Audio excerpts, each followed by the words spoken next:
Hallelujah.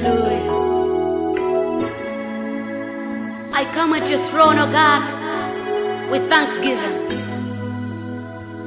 I want to thank you for the victory you have given me.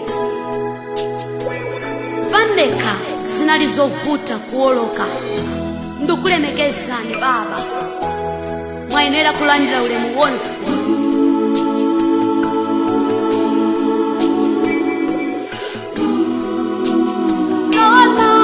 Nyimbo Yanga, Nyimbo Yanga, nai mama mama yo,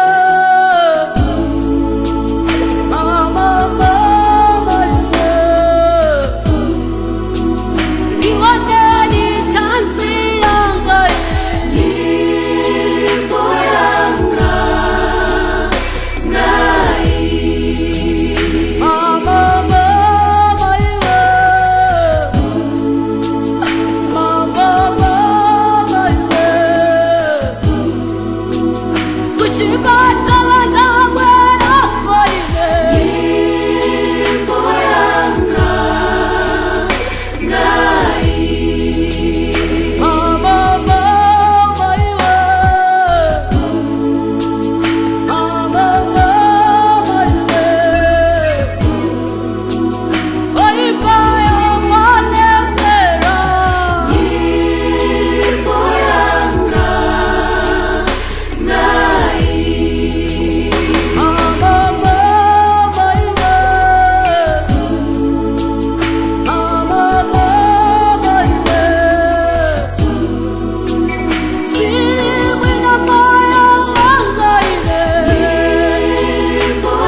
you have lost hope,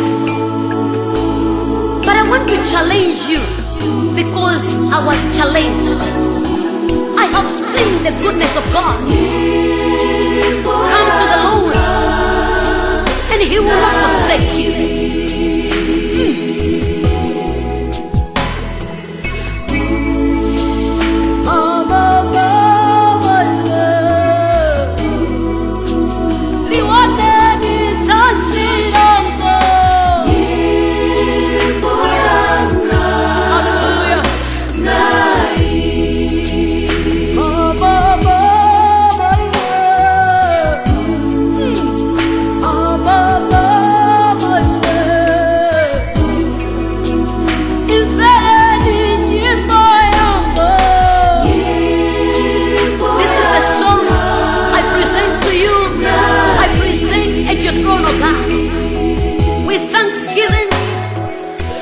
Because of the victory you have given me, I bless your name, Jehovah, for there is none like you. Come on, sing with me and say,